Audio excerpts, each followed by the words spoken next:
నమస్తే, welcome to reality check. ప్రస్తుతం మనతో పాటు ఉన్నారు పొలిటికల్ అనలిస్ట్ పెట్టపాటి పుల్లారావు గారు. సార్ నమస్తే అండి. నమస్కారం. సార్, నమస్కారం. బ్రేకింగ్ చూస్తూ ఉన్నాం మనం. విజయసాయిరెడ్డి గారు ఒక ఎవ్వరు ఊహించని అతిపెద్ద నిర్ణయం తీసుకున్నారు. జస్ట్ ఇప్పుడే కొన్ని నిమిషాలైంది, ట్వీట్ చేశారు. ఫస్ట్ ఆఫ్ ఆల్ ఏం చెప్తారు మీరు? తప్పకుండా ఆశ్చర్యమైన నిర్ణయం. ఎందుకంటే ఆయన ఒక ఇంపార్టెంట్ లీడరు. ఢిల్లీలో కూడా అందరికీ తెలిసిన వ్యక్తి, పెద్ద నాయకులు అందరికీ తెలిసిన వ్యక్తి. అది లేదు ఒక సర్ప్రైజ్. ఇంకా టర్మ్ ఉన్నది రాజ్యసభలో. ఇది ఎందుకు చేశారు ఇలాగా సడన్ గా? చాలా స్పెక్యులేషన్స్ ఉంటాయి, కానీ మనం ఆగాలి. ఒకటో రెండో రోజులు చూసి ఏంటి కారణాలు ఏంటి అని, ఎందుకు చేశారు అని కొంచెం అర్థం చేసుకోవటానికి. స్పెక్యులేషన్, ఊహలు చేయటం వందలు ఊహలు చేయొచ్చు, కానీ అది కరెక్ట్ కాకపోవచ్చు. అందువల్ల ఇది ఒక సర్ప్రైజ్ నిర్ణయం. రాజకీయంలో సడన్ గా 3 years టర్మ్ ఇంకా ఉన్నగా వదిలిపోవటం సాధారణంగా నార్మల్ లీడర్స్ చేయరు. పెద్ద లీడర్స్ చేస్తారు. సో ఇది ఒక ఆంధ్రప్రదేశ్ పాలిటిక్స్ కి ఇది ఒక కారణం. పెద్ద డిస్కషన్ అవుతుంది 2-3 రోజులు, 5 రోజులు, 10 రోజుల్లో. ఖచ్చితంగా. అంటే సాధారణంగా ఇప్పుడు జగన్మోహన్ రెడ్డి గారు వైసీపీ ప్రభుత్వం ఏర్పడే దగ్గర నుంచి విజయసాయిరెడ్డి గారు ఇద్దరు అంటి పెట్టుకునే ఉన్నారు. ఎంత ప్రయారిటీ వచ్చిందో మనం చూస్తూనే ఉన్నాం. రాజ్యసభలో కూడా ఆయన కూర్చుని ఉన్నారు. అలాంటి ఆయన కనీసం అంటే సన్నిహితుల దగ్గర, లేకపోతే బంధువుల దగ్గర, పార్టీ వాళ్ళ దగ్గర ఎక్కడో చోట ఒకవేళ అసహనానికి గురైనా ఏదన్నా ఒక ఇబ్బందికి గురైనా చెబుతూ ఉంటారు. ఎక్కడో చోట ఒక ఉప్పు అందిస్తూ ఉంటారు, ఆ ఇండికేషన్ ఇస్తూ ఉంటారు. అదేది లేకుండా ఆల్ ఆఫ్ ఏ సడన్ ఇది తీసుకున్న నిర్ణయంగా చూడలేకపోవచ్చు. మీరేమంటారు? సీనియర్ తప్పకుండా ఆయన ఇదే నేను రోజు కలిసే మనిషి కాదు, కానీ ఆయన బాగా అబ్జర్వ్ చేస్తే ఆయన చాలా ఇంటెలిజెంట్ మనిషి. చెప్పాలంటే ఢిల్లీలో వైఎస్ఆర్సీపీకి ఒక పెద్ద యాసెట్ గా ఆయన ఉన్నారు. చాలా సలహాలు ఇచ్చి ఉంటారు, చాలా సలహాలు ఆయన తీసుకొని ఉంటారు వైఎస్ఆర్సీపీ. అందువల్ల ఆయన మంచి ఆలోచన ఉండే మనిషి అని మనం భావించాలి. సింపుల్ గా ఆయన తీసుకుంటే కష్టం. ఆయన ప్రొఫెషనల్. ఆ ఫ్యామిలీతో, జగన్మోహన్ రెడ్డి గారితో 20 సంవత్సరాలు ఎన్నో సంవత్సరాలు ఉన్నారు. సో ఇదే ఆయన ఆలోచించి ఆయనకి మంచిది, పార్టీకి మంచిది అని ఏదో నిర్ణయం తీసుకుని ఉంటారు. అది సర్ప్రైజింగ్ డెసిషన్. బట్ దాని వెనకాల ఏదో లాజిక్ ఉంటుంది. లాజిక్ అంటే కారణాలు ఉండుంటాయి. ఆ కారణాలు ఏంటి మనం ఎన్నో స్పెక్యులేట్ చేయొచ్చు, కానీ అంత ఇంటెలిజెంట్ మనిషి కారణాలు తీసుకున్నప్పుడు, సడన్ గా తీసుకున్నప్పుడు మనం కొంచెం వెయిట్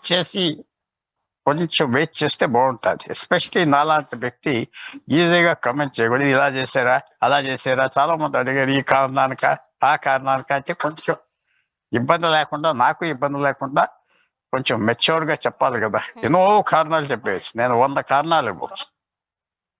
100 కారణాలు.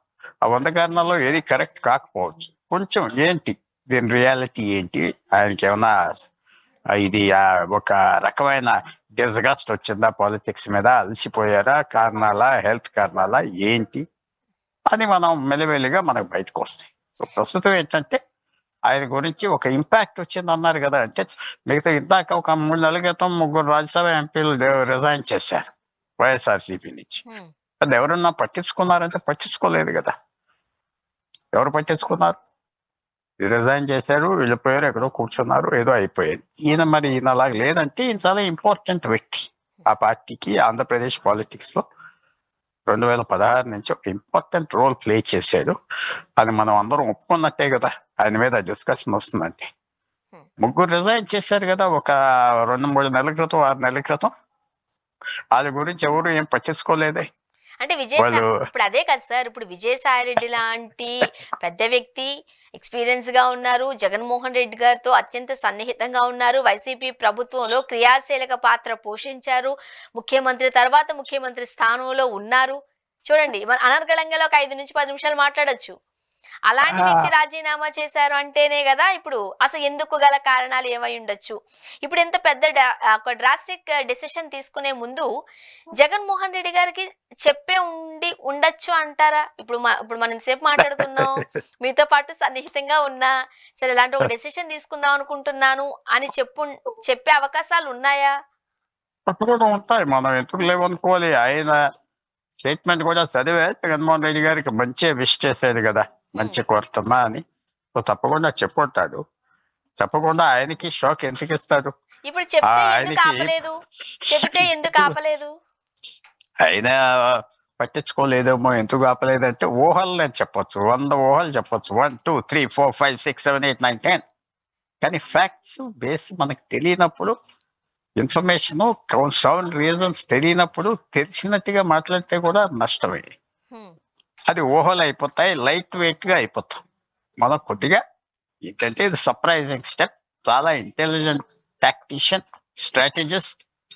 ఆయన మంచి స్ట్రాటజిస్ట్. అంటే మీతో చేస్తున్నారా, నాతో మాట్లాడి అబ్జర్వ్ చేశా, నాకు పరిచయం ఉన్నది ఆయనంటే. I know him well, very well. Respectful గా ఉంటారు మనతో. నేను రెస్పెక్ట్ఫుల్ గా మాట్లాడుతున్నాను కదా అప్పుడు ఆయన గురించి. సో దేఫో ఆయన చాలా intelligent and deep man. It's not ఏదో మన పాలిటిక్స్ లో రాగానే అందరూ కోర్స్ అయిపోతాం, బేస్ అయిపోతాం. కోర్స్ కోర్స్ అంటే ఇంకా ఎంత గొప్పవాడైనా పాలిటిక్స్ లో రాగానే అన్ని పోతాయి, ఎంత ఇంటెలెక్చువల్ అయినా ఎంతైనా. అది ఆయన వెరీ ఇంటెలిజెంట్ మ్యాన్. అండ్ తప్పకుండా నేను సర్ప్రైజ్ అవ్వాను. కానీ మళ్ళీ నా ఊహలు నాకు కొన్ని ఉన్నాయి కాబట్టి నేను సర్ప్రైజ్ అవ్వట్లేదు. అవ్వట్లేదా? నేను అస్సలు సర్ప్రైజ్ అవ్వలేదు, అంటే ఎందుకంటే మీరు పాలిటిక్స్ మీరు లో ఇంతకు ముందు ఒక మాట మాట్లాడారు. సో రోజు కలిసే మనిషి కాకపోయినా బాగా తెలుసు, ఒకరు ఒకరు కాస్త గౌరవించుకుని అంటే మాట్లాడుకుంటాము. నేను ఆయన పవర్ లోకి వచ్చాక ఒకసారి కలిశాను, చూసాం ప్లేన్ లో ఇక్కడ అక్కడ. తర్వాత కోవిడ్ టైంలో ఎవరిని కలవలేదు. So earlier I use to meet him. వాళ్ళ పవర్ లో రాకముందు అనేది గుడ్ మ్యాన్, అంతా వెరీ స్ట్రాటజీ ఉన్న మనిషి, టాక్టిషియన్ అని నేను అబ్జర్వ్ చేశాను. అబ్జర్వ్. సో ఆయన అంత లైట్ గా తీసుకోవడానికి వీల్లేదు. ఆంధ్రప్రదేశ్ పాలిటిక్స్ మీద పెద్ద నీడ వేసాడు ఆయన, పెద్ద నీడ. అండ్ చాలా స్మార్ట్ మ్యాన్ అని చెప్పాలి. అది మరి తప్పులు అయిపోయినాయా ఏమైపోయినాయా అని నాకు తెలీదు. స్మార్ట్ మ్యాన్, ఒక థింకరు. ఆలోచిస్తారు, ఆలోచన దూరంగా కూడా చూడొచ్చు. బియాండ్ ద కర్వ్ అంటారు, కర్వ్ పక్కన కూడా చూడొచ్చు ఆయన. ఆ వెనకాల కొద్దిగా ఏమున్నదో కూడా ఆయన చూడొచ్చు. సింపుల్ గా మన ఎదురు కనపడేది కాదు. It very intelligent. అండ్ ఎందుకు చేశారు, ఏం చేశారు, నాకు లోపల ఏమన్నా ఊహ ఉండొచ్చు, కానీ బట్ కరెక్ట్ కాంక్రీట్ రీజన్స్ మనకు రోజు రోజుకి వస్తాయి. సరే, సాధారణంగా రాజకీయాలలో కావచ్చు, హ్యూమన్ సైకాలజీలో కూడా మనం చూసినట్లయితే ఏదైనా కష్టం వచ్చిందనుకోండి, మన ఓన్ పాత్స్ మనం వెతుక్కుంటూ పోతూ ఉంటాం. మంచిగా ఉందనుకోండి, మీ మీ వెంబడి నడవడానికో మిమ్మల్ని అంటిపెట్టుకుండడానికో ఇష్టపడుతూ ఉంటాం. బట్ మనం జగన్మోహన్ రెడ్డి గారిది, విజయసాయి రెడ్డి గారి అనుబంధాన్ని చూస్తే ఆయనతో పాటు ఈయన కూడా 16 నెలలు జైల్లో ఉండొచ్చారు. మొన్నటికి మొన్న విజయసాయి రెడ్డి గారికి సంబంధించి చాలా పెద్ద ఆరోపణలు ఎదుర్కొన్న సమయంలో కూడా వైఎస్ఆర్సీపీ ఆయనకు అండగానే నిలబడింది. అంటే ఇద్దరికిద్దరికి పరస్పరం చాలా చేదోడు వాదోడుగా ఉన్న ఈ నేపథ్యంలో మరీ ముఖ్యంగా విజయసాయిరెడ్డి గారు ఇలా బయటికి రావడం, ఈ సమయంలో బయటికి రావడమే కాస్త ఆశ్చర్యాన్ని, మరీ ముఖ్యంగా కాస్త అనుమానాన్ని కూడా వ్యక్తీకరిస్తున్నారు. ఏదో ఉంది లోపల అనే ఒక భయాన్ని చూస్తున్నారు వైసీపీ వాళ్ళు, ఏం జరగబోతుందా అని. మీరేమంటారు చాలా క్లోజ్ గా చూస్తున్నప్పుడు? లైఫ్ లో మనం నిర్ణయాలు తీసుకుంటాం, ఎందుకు తీసుకున్నా ఎవరికి చెప్తాం, ఎవరికి తెలుసు ఆ నిర్ణయాలు ఎలా తీసుకుంటున్నాం. మంచి నిర్ణయం అవ్వచ్చు, చెడ్డ నిర్ణయం అవ్వచ్చు. సో ఆయన నిర్ణయం తీసుకున్నాడు, ఆలోచించి తీసుకుంటాడు. ఇంటెలిజెంట్ మనిషి ఆయన. నాలాగా ఇంపల్సివ్ మనిషి కాదు ఆయన. చాలా కేర్ఫుల్ గా ఆలోచిస్తాడు, చేస్తాడు. నేను చాలా ఇంపల్సివ్ మనిషి, కంపల్సివ్ మనిషి. సో ఆలోచించకుండా చేస్తూ ఉంటాం. ఇది చార్టెడ్ అకౌంటెంట్ అన్ని ఆలోచిస్తా. Good strategist. నేను మొదటి నుంచి అన్నాను కదా, మంచి మైండ్ ఉన్న వ్యక్తి. నేను ఆయన కలిసినప్పుడు అంటే ఆయనకి ఏదో ఇబ్బంది కూడా వచ్చి ఉండొచ్చు. ఏంటి అస్తమానం మనకి పాలిటిక్స్ ఏంటి, 15 సంవత్సరాలు ఉన్నాను దీంట్లో, ఇంకా ఎందుకు అన్నాడు కదా ఆయన. ఆయన అన్న స్టేట్మెంటే మనం ట్రూత్ గా తీసుకోవచ్చు కదా. ఆయన అన్న స్టేట్మెంట్ తీసుకోవచ్చు కదా. ఇప్పుడు నేను పేరైతే తీయడం లేదు కానీ ప్రస్తుతానికి వైసీపీలో విజయసాయిరెడ్డి గారి ప్లేస్ లోకి, ఆ స్థానంలోకి కొంతమంది పేర్లు మనం వింటూ ఉన్నాం. ఎక్కడో ఆ ప్రయారిటీ తగ్గినట్టుగా చాలా మంది చర్చించుకుంటున్నారు. చర్చించుకోవడం ఏంటి, మనం చూస్తూనే ఉన్నాం, మనకు తెలుస్తూనే ఉంది, మనకు అర్థమవుతూనే ఉంది. మీరు అన్నట్టుగా విజయసాయిరెడ్డి గారు చాలా తెలివైన వ్యక్తి కాబట్టి, మంచి స్ట్రాటజీ కలిగిన వ్యక్తి కాబట్టి, ఎవరి మీద ఎటువంటి ఆరోపణ ఒక రాయో వేయకుండా చాలా తెలివిగా తన యొక్క ప్రియారిటీని, తన యొక్క సెల్ఫ్ ని కాపాడుకోవడానికి సైలెంట్ గా దూరం అయ్యారు అని కూడా అనుకోవచ్చుగా. అనుకోవచ్చు, అది కరెక్ట్ కాకపోవచ్చు. ఆయన నేను అనుకుంటున్న పెద్ద పార్టీలో ఏదో ఆయనకు అగౌరవం జరిగింది, ఈ స్థలం లేదు, అదేం లేదు. ఎందుకంటే ఆయన నాకు కనపడింది, నాకు ఏదో ఆయన చెవులో ఊదిన మాట కాదు, కనపడింది ఏంటంటే ఆయన పెద్ద డే టు డే పాలిటిక్స్, ఈ కుట్రలు, ఈ కాన్స్పిరసీలు, ఇలాగా వీడలాగా వాటితో అది పెద్ద ఉండి ఉండదు ఆయనకి. అది పెద్ద ఆ ఇన్క్లినేషన్ కూడా ఉండి ఉండదు. ఆయన ఒక బ్రాడ్ గా నేషనల్ లెవెల్లో ప్లే చేశారు, పెద్ద రోల్ ప్లే చేశారు. నేను ఎప్పుడు ఒక మనిషి ఓడిపోయాక డిఫికల్టీస్ లో ఉన్నప్పుడు తక్కువ చేయను, ఎందుకంటే మన హిస్టారికల్ గా ఆ రోల్ చూడాలి. అన్నిట్లకైతే ఇలాంటి వాళ్ళు చక్కగా ఒకటి జ్ఞాపకం పెట్టుకోవాలి, all politics ends in failure అని ఒక మహాత్ముడు అన్నాడు, ఇంగ్లీష్ పాలిటిషియన్ 60 సంవత్సరాల క్రితం.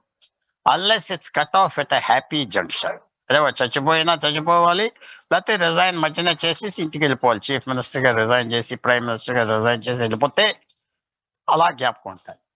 ఒక అలెగ్జాండర్ చక్రవర్తి 30వ సంవత్సరంలో చచ్చిపోయాడు కాబట్టి మనకి యంగ్ మ్యాన్ లాగా కనపడతాడు. ఆ చచ్చిపోయిన వ్యక్తి అలెగ్జాండర్ చక్రవర్తి. సో ఇది ఆల్ పాలిటిక్స్ కష్టాల్లోకి వెళ్తాయి ఆఖరికి, ఆల్ పాలిటిక్స్. రాజీవ్ గాంధీ ఓడిపోయాడు, పివి నరసింహారావు ఓడిపోయాడు, చూడండి వాజ్పేయి ఓడిపోయాడు, 2004లో ఓడిపోయాక 2006 పార్టీ నుంచిలో ఉంటే ఉండి పోతే పో అన్నాడు ప్రమోద్ మహాజన్. అందరు మర్చిపోతారు ఇవాళ వాజ్పేయి.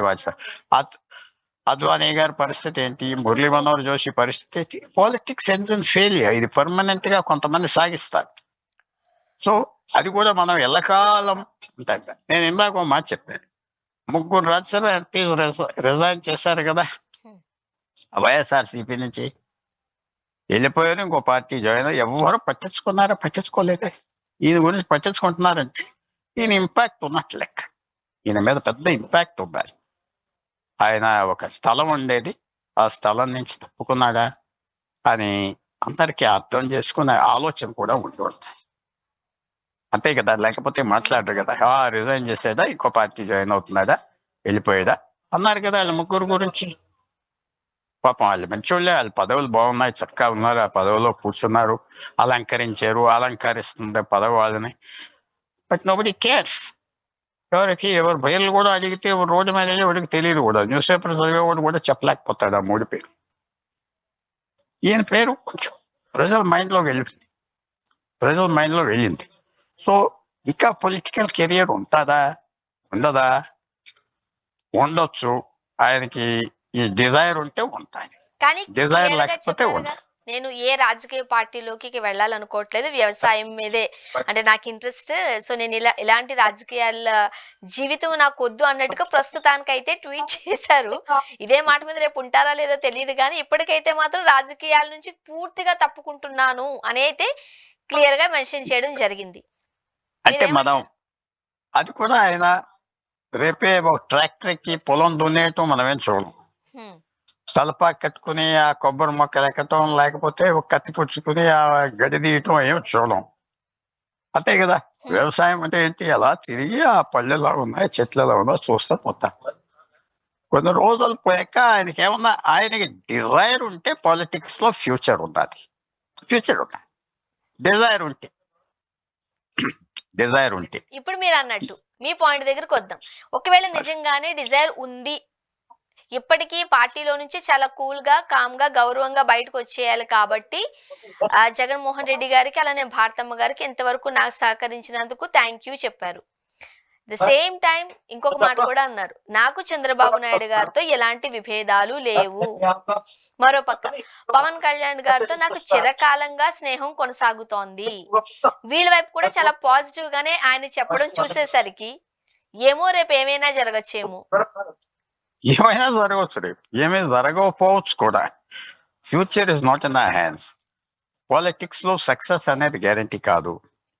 తప్పకుండా రోజు రోజుకి ఆయన స్టెప్స్ బై స్టెప్ వ్యవసాయం నుంచి తప్పుకుంటాడా, లేకపోతే వ్యవసాయమే చూసుకుంటా పోతాడా, అది మనకి ఒక వారం 10 రోజులు తెలుస్తుందేమో. ఇప్పుడు చంద్రబాబు నాయుడు గారి గురించి, పవన్ కళ్యాణ్ గారి గురించి ఇలా పాజిటివ్ గా మాట్లాడడాన్ని ఎలా చూడొచ్చు అంటారు? I don't care. ఎందుకంటే if he spoke positively about me, I would have been happy. వాళ్ళ పదవుల్లో ఉన్న వాళ్ళని నేను పొగుడుతాను, అందరు పొగుడుతారు. వాళ్ళ పదవుల్లో లేకపోతే ఎవరు పొగటరు కదా, ఎవరు పొగుడుతారు? అద్వానీ ఎవరినో పొగుడుతున్నాడే కదా, రాహుల్ గాంధీని పొగుడుతున్నారా? ప్రతి పదవిలో ఉన్నప్పుడు అలా ఉంటుంది. ఆ స్టార్ అలా ఉంటుంది. వాళ్ళ వాళ్ళ ఫేసు, వాళ్ళ వేషం అంతా చక్కగా ఉంటుంది. మనం పొగుడుతాం. సో అవన్నీ నేను తీసుకోవట్లేదు. Is an intelligent man. ఆంధ్రప్రదేశ్లో డామినేట్ చేశాడు ఒక రకంగా. జగన్మోహన్ రెడ్డి గారు సలహాలు ఇచ్చి చేశాడు. ఆయన ఏమన్నా అవసరాలు ఉన్నాయా పాలిటిక్స్ లో, ఫ్యూచర్ లో, అది మనకు తెలుస్తుంది. But he's goat a future. ఆయన పాలిటిక్స్ కి ఉండాలి అంటే ఫ్యూచర్ ఉన్నది. ఎందుకంటే ఈ 10 సంవత్సరాలు ఇంపాక్ట్ తీసుకొచ్చాడు ఆయన. నేను అదే అన్నాను కదా, ఇంపాక్ట్ అంటే నాకేదో సాయం చేసాడు మీకు నాకు అని కాదు, జనరల్ గా ఇంపాక్ట్ వచ్చింది. ఒక పేరు ఒకటి సంపాదించుకున్నాడు. సో తప్పకుండా రాబోయే రోజుల్లో ఆయనకి ఇంట్రెస్ట్ ఉంటే హీల్ హ్యావ్, ఇంట్రెస్ట్ లేకపోతే లేదు. ఆయనకు ఆ చాయిస్ ఉన్నది. ఆ చాయిస్ ఉన్నది. ఆయన వెల్కమ్ చేస్తారు అందరూ. ఎందుకంటే ఆయన రోడ్ల మీద ఎక్కి దెబ్బలాడలేదు, కుస్తీలు తిట్లు లేదు. కొంచెం ఇంటెలిజెంట్ మ్యాన్. ఆయన ట్వీట్స్, ఆయన స్టేట్మెంట్స్ కూడా కొంచెం విశిష్టంగా ఉంటాయి. ఎందుకంటే నేను విచిత్రంగా అంటే మళ్ళీ ఎప్పుడో కలిస్తే బాగోదు కాబట్టి నేను విశేషంగా ఉంటాయి. Very intelligent and fighting. And ఆయనకి కావాలంటే పాలిటిక్స్ ఉంటాయి ఫ్యూచర్. అది కాపాడుకోవడం కోసమే చాలా జాగ్రత్తగా ఆచితూచి అడుగులు వేశారేమో విజయసాయి రెడ్డి గారు అని కూడా అనిపిస్తుంది. ఓ పక్క చంద్రబాబు నాయుడు గారిని, పవన్ కళ్యాణ్ గారిని గుర్తు చేసుకుంటూనే మరో పక్క అమిత్ షా గారిని, మోదీ గారికి కూడా సహకరించారు, నన్ను గుర్తించారు సెంట్రల్ లో అని అన్నారు. అండ్ బీజేపీతో మంచి సత్సంబంధాలు ఉన్నాయి. అది బీజేపీతో అందరికీ అధికారంలో ఉన్న వాళ్ళు అందరికీ ఉంది. సో అది అదంతా మనకు తెలుస్తుంది. ఆయన స్ట్రాటజీ ఏంటి, పాలిటిక్స్ లో ఏమొస్తుంది, మళ్ళీ ఇంకో సర్ప్రైజ్ చేస్తారా, ఇలా వెళ్ళిపోతారా వ్యవసాయానికి, అది మనం చూడాలి. వ్యవసాయం అనగానే అదొక విశేషంగా ఉంటాయి. ఎందుకంటే నేను నా ఫార్మింగ్ ఇన్కమ్ అంటాను. అంటే నేను వెళ్ళి పొలాలు దుంపుతున్నానా, అక్కడ నీళ్ళు మట్టి పెట్టాను, అది వ్యవసాయం. So we have to see. But he's got a future. ఆయనకి రోల్ కావాల్సిన ఫ్యూచర్. ఏ పార్టీలో అయినా ఆయన వెల్కమ్ చేస్తారు. ఆ స్టేచర్ ఉన్నది, అది ఉన్నది. ఆయన చాలా ఇంటెలిజెంట్ స్ట్రాటజిస్ట్. చాలా హెల్ప్ చేశారు జగన్ గారికి, మంచి సలహాలు ఇచ్చి. తెలియదు అదే మీకు చెప్పారని కాదు, నేను చూశాను కదా, చూస్తే. అండ్ ఫ్యూచర్ ఉన్నది. మీరు అప్పుడే ఆయన బయోడేటా క్లోజ్ చేయొద్దు. Future but bright future. ఆయనకి ఇష్టం ఉంటే అలా చెప్పండి. మీరు అన్నట్టుగా ఆయనకి బ్రైట్ ఫ్యూచర్ ఉంది పాలిటిక్స్ లో, అండ్ చాలా యాక్టివ్ గా ఉంటారు. ఇప్పుడు తనదైన మార్క్ వేశారు విజయసాయి రెడ్డి గారు. కాబట్టి ఆయన పాలిటిక్స్ లో ఉంటేనే మంచిది అనే కోరుకుంటున్నాం. కాబట్టి ఆయన ఆ పార్టీలోకి వెళ్తారు, ఈ పార్టీలోకి వెళ్తారనే డౌట్. అదే చూడాలి మరి ఆయన వ్యూ ఏంటి, ఆయన ఏం చేస్తారు. ప్రస్తుతం ఏం చేయను అన్నారు, దూరంగా ఉంటా అన్నారు. టైం ఏం పెట్టలేదు కదా, టైం స్పాన్ పెట్టలేదు కదా. మేము మళ్ళీ చెప్పే పాయింట్ ఏంటంటే ఆ ముగ్గురు వెళ్ళిపోయారు ఎంపీ. ఎవరు పాప మంచి వాళ్ళే, చెడ్డోళ్ళు కాదు, మంచిగా ఉంటారు అంతా. వాళ్ళు మళ్ళీ ఎవరు పట్టించుకోలేదు. ఈయన గురించి పట్టించుకుంటున్నారంటే ఈ స్టేచర్ ఉన్నట్లే లెక్క. ఈయనకి స్టేచర్ ఉన్నది కదా, లేకపోతే పట్టించుకోరు కదా. ఈయన ఏదో చేస్తాడు అని అందరికీ ఐడియా ఉన్నది. మంచి వ్యక్తి, బలమైన వ్యక్తి, మంచి మేధావి, బాగా మాట్లాడతాడు, మంచి రిసోర్సెస్ ఉన్నాయి, అన్నీ ఉన్నాయనుకుంటారు. రేపు మనం ఏం ఆశ్చర్యపడక్కర్లేదు. పవన్ కళ్యాణ్ గారు వాళ్ళు కూడా మాకు మంచి ఫ్రెండ్ అంటారు. ఎందుకంటే ఫ్రెండ్షిప్ ఇన్ పాలిటిక్స్ చాలా టెంపరీ. ఫ్రెండ్ ఎనిమికి తేడా ఉండదు. ఉపయోగపడతాడంటే ఫ్రెండ్ అంటారు, ఉపయోగపడకపోతే తెలియదు అంట. సో మనకి చూస్తాం రాబోయే రోజుల్లో. దీనికి story is not the end, ఇది లాస్ట్ చాప్టర్ కాదు. But I wish him well.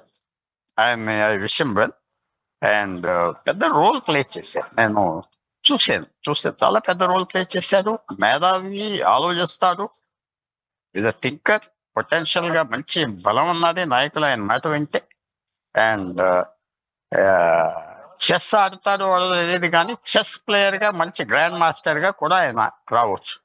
ఆలోచన చేసి ఆ మూవ్స్ అన్ని ఎలా చేయాలి అని చేయొచ్చు. So is bright future. మీరు మాట్లాడుతుంటే ఇంకొక స్ట్రాటజీ కూడా నాకు మైండ్ లోకి వచ్చింది. అప్పట్లో చంద్రబాబు నాయుడు గారు కావాలనే కొంతమందిని ఇక్కడ రిజైన్ చేపించి బీజేపీలోకి పంపించారు. అదొక స్ట్రాటజీగా మనం చూసాం ఆ రోజుల్లో. ఇప్పుడు జగన్మోహన్ రెడ్డి గారు అండ్ విజయసాయి రెడ్డి గారు కూడా సేమ్ స్ట్రాటజీ ఫాలో అవుతూ ఇక్కడ రిజైన్ చేపించి 4 రోజులు పోయిన తర్వాత బీజేపీలో జాయిన్ చేపించే అవకాశాలు లేకపోలేదంటారా? అది చాలా ఆయన పని చేస్తే మంచి పని అనుకుంటాను నేను. ఎందుకంటే అందరికీ ఉపయోగపడతాడు. బీజేపీలోకి వస్తే అందరికీ ఉపయోగపడతాడు. ఖాళీగా ఫామ్ లో కూర్చుంటే ఎవరికి ఉపయోగపడతాడు? పదవిలోకి వస్తాడు చక్కగా ఆయన. సో ఆ స్ట్రాటజీ అంతవరకు ఆలోచించారో లేదో మనకు తెలియదు. ఆ లెక్కనైతే జగన్మోహన్ రెడ్డి గారు ముగ్గురు ఎంపీలని టీడీపీకి పంపించాడు అనుకోవచ్చా? వాళ్ళు టీడీపీ జాయిన్ అవ్వారేమో. సో మనం ఇది ఎంతవరకు ఎవరిని పంపించారు, ఆఖరికి వాళ్ళు కంట్రోల్లో ఉంటారా, ఎవరి దారి మీద వాళ్ళు వెళ్ళిపోతున్నారో మనం చెప్పదు. బట్ థింకర్ థింకర్ అంటున్నానంటే ఆలోచించుకుంటారు. ఆయన ఆలోచించుకుని స్టెప్ తీసుకుంటారు. ఏదో పదవిలో ఉందాం, రాజ్యసభలో ఉందాం, ఆ పెన్షన్ వస్తుంది, లేకపోతే గన్మెన్ ఉంటాడు వెనకాల, మా ఎవడు నమస్కారం పెట్టరు లేకపోతే అని భయపడిపోతూ ఉంటారు. పదవి పోగానే ఎవడు మాట్లాడు. తెలుగు రాష్ట్రాల్లో మరీ ఎక్కువ పదవి పోయాక మాట్లాడరు. జనం కూడా మాట్లాడరు, వాళ్ళు బయటికి రారు సాధారణంగా. తెలుగు రాష్ట్రాలు దే డోంట్ కమ్ అవుట్, సిగ్గుపడిపోతూ ఉంటారు. వాళ్ళు హై హ్యాండెడ్ బిహేవియర్ అధికారంలో ఉన్నప్పుడు ఆ పదవి పోగానే ఆ హై హ్యాండెడ్ బిహేవియర్ పోతుంది కదా. సో ఇంక బయటికి రారు. నాకు చాలా రేర్ గా కనపడతారు ఓడి ఎక్స్ మినిస్టర్స్, ఎక్స్ ఎంపీస్, ఎందుకంటే బయటికి రారు, సిగ్గుపడిపోతూ ఉంటారు. సో ఈయనకి అలా లేదు. ఈయనకి పర్సనాలిటీ, విల్ సస్టైన్ హిమ్సెల్ఫ్. మంచి చూడాలి, వెరీ యాక్టివ్ గా ఉంటాడేమో అని నేను కోరుతున్నాను. I wish him well. ఇప్పుడు వైసీపీ పార్టీ పెట్టినప్పటి నుంచి చాలా దగ్గరగా ఉన్న వ్యక్తి, వైసీపీని ముందు ఉండి నడిపించడంలో చాలా క్రియాశీలక పాత్ర పోషించిన విజయసాయి రెడ్డి గారు ఇటువంటి క్రూషియల్ ఒక డెసిషన్ తీసుకున్నప్పుడు జగన్మోహన్ రెడ్డి గారు వద్దు అని ఆపుండాల్సింది కదా. ఒకవేళ ఏదైనా అసంతృప్తి ఉన్నట్లయితే దాన్ని బుజ్జగించడము, ఓదార్చడము ఏదో ఒకటి చేసి ఉండి ఆపి ఉండుంటే బాగుండేదేమో. అది మనం ఇలా అవసరాలు ఏంటో మనకు తెలియదు కదా, ఎవరి అభిప్రాయాలు వాళ్ళకి. జగన్మోహన్ రెడ్డి గారు పవర్ లో లేరు కదా, ఒక రాజ్యసభ ఎంపీ బై ఎలక్షన్ ఏం రాదు. సో ఆయన పెద్ద దాంట్లో ఉండదు. ఈయన నిర్ణయం తీసుకొని చెప్పుంటాడు అనుకుంటున్నాను. ఈయన నిర్ణయం తీసుకుని నాకు ఇలాగ అనిపిస్తుంది అని ఎందుకంటే ఏదో జరుగుంటాయి, తప్పకుండా టాక్స్ జరుగుంటాయి.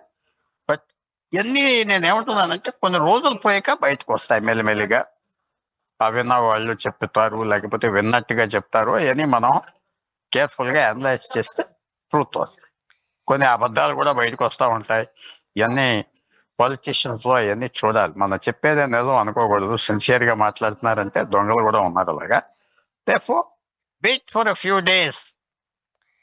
ఈ టైంలో విజయసాయి రెడ్డి గారు ఈ డెసిషన్ తీసుకోవడం కరెక్ట్ అనిపిస్తుందా సార్ మీకు? చాలా కరెక్ట్, చాలా కరెక్ట్. ఎందుకంటే ఇది మొత్తం స్టేట్ అంతా, రెండు రాష్ట్రాలు లేచి నిలబడిపోయినాయి కదా ఏంటి అని. సో ఆయనకి వాల్యూ ఉన్నట్లకే కదా. ఆయనకి వాల్యూ ఉంది. ఒక స్టార్, ఒక సినిమా స్టార్, ఇంక మళ్ళీ ఎప్పుడు సినిమాలో ఆడని అన్నాడు అనుకో అంటాం, మళ్ళీ వచ్చేదంటే మళ్ళీ వచ్చేదంట. ఇది లాస్ట్ ఫిలిం అంటాడు ఎవరు, మిస్టర్ అమితాబ్ బచ్చన్. ఇది లాస్ట్ షో, రాను నేను క్రోర్పతి షో అంటాడు, మళ్ళీ వస్తాడు. రావట్లేదా, అయిపోయిందా, అయ్యో అంటాం. సో ఇది ఈయనకి ఇంపాక్ట్ ఇవాళ కనపడుతున్నాయి కదా, మొత్తం ఢిల్లీలో ఇక్కడ అక్కడ ఆయన గురించే మాట్లాడుతున్నారు కదా. So it's an impactful. In good politician, మీరు గుడ్ పాలిటిషియన్. అండ్ ఆయన పాలిటిక్స్ లో రోల్ ప్లే చేయాలంటే ఆయనకు రోల్ ఉందా. జగన్మోహన్ రెడ్డి గారితో ప్లే చేయొచ్చు, అమిత్ షాతో ప్లే చేయొచ్చు, మోడీతో ప్లే చేయొచ్చు, పవన్ కళ్యాణ్ తో ఆడుకోవచ్చు, చంద్రబాబు నాయుడుతో ఆడుకోవచ్చు. ఇది ఈక్వల్ టు ఎవ్రీబడి, ఇది ఈక్వల్. విజయసాయి రెడ్డి గారు ఇప్పుడు ఈ పరిస్థితుల్లో వైసీపీని వేయడం వల్ల వైసీపీకి ఎటువంటి లాస్ అంటారు? అది పెద్ద లాస్ లేదు. ఎందుకంటే వాళ్ళు ఒక లాస్ లో ఉన్నారు, రీకూప్ అవుతారు. వాళ్ళు డిపెండ్ చేసేది ఏంటంటే వీళ్ళు చేసే తప్పులన్నీ వాళ్ళు కలిసి వస్తాయి. ఇప్పుడున్న సిబ్బంది, ఇప్పుడున్న ఎస్టాబ్లిష్మెంట్ ఆంధ్రప్రదేశ్ లో మెల్లిమెల్లిగా చేసే తప్పులన్నీ ఆయన నిశ్శబ్దంగా కూర్చుంటే ఆయన కలిసి, ఆయన ప్రోయాక్టివ్ గా లేకుండా సైలెంట్ గా కూర్చుంటే ఎవరూ అక్కర్లేదు. ఎందుకంటే వీళ్ళు చేసే తప్పులు అన్ని కలిసి వస్తాయి. అదర్ సైడ్ కొత్త పార్టీ లేదు కదా, రెండే పార్టీలు ఉన్నాయి కాబట్టి. సో ఆయనకి ఎవరైనా వెళ్ళిపోతే మంచిది, వస్తే మంచిది, ఆ పాలసీలో ఆయన ఉండాలి. ఫైనల్ గా ఏం చెప్తారు సార్? విజయసాయి రెడ్డి గారు పోనీ ఈ పార్టీలో కాకపోతే ఇంకో పార్టీలోనన్నా యాక్టివ్ పాలిటిక్స్ లో ఉంటే బాగుంటుందని మీరు కోరుకుంటున్నట్లుగా నాకు అనిపిస్తుంది. తప్పకుండా నేను ఆయన యాక్టివ్, ఆయన దేశానికి కాంట్రిబ్యూట్ చేయగలదు. థింకర్ అంటే ఆలోచించే మనిషి. మనం పదవి లేదు ఉన్నదని చెప్పడం మర్యాద కాదు. ఇది థింకర్, ఆలోచిస్తాం. And he can take calculated decisions, ఆలోచించగలడు, కన్ఫిగర్ చేయగలడు, కన్ఫ్లిక్ట్ చేయగలడు, ఇవన్నీ చేయగలడు. సో హీఈస్ అన్ యాసెట్, ఏ పార్టీకైనా asset. And I wish him well. I wish him well and I wish ఈ స్టేజ్ ఆన్ పాలిటిక్స్. నాకేమి ఇబ్బంది లేదు, ఆయన పాలిటిక్స్ లో ఉండాలి అని కోరుకుంటున్నాను. సార్ ఫైనల్ గా చెప్పండి, విజయసాయి రెడ్డి గారు ఇక నేను పాలిటిక్స్ లో ఉండట్లేదు, కంప్లీట్ రాజకీయాలను వదిలేస్తున్నాను, వ్యవసాయం చేస్తున్నాను అంటున్నారు. కానీ కొన్ని రోజులు పోయిన తర్వాత ఏదో ఒక పార్టీలో చేరి ఆయన సేవలు అందిస్తే దేశానికి మంచిది, రాష్ట్రానికి మంచిది అని మీరు అనుకుంటున్నారా?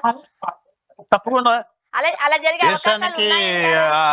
ఆయన ఆయన కేపబుల్ మ్యాన్, మంచిగా పనిచేస్తే మంచిది కదా.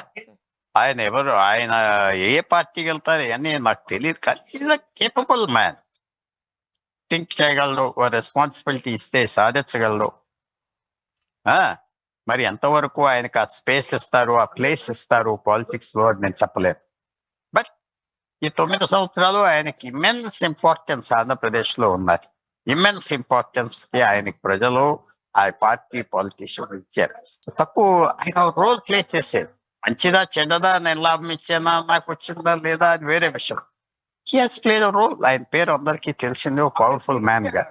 ఇప్పుడు నెక్స్ట్ చాప్టర్ ఉన్నదా, నెక్స్ట్ కెరియర్ ఉన్నదా, మనకు కొన్ని రోజుల్లో తెలుస్తుంది. Thank you so much sir, మీ అభిప్రాయాలు మాతో పంచుకున్నారండి. Thank you very much.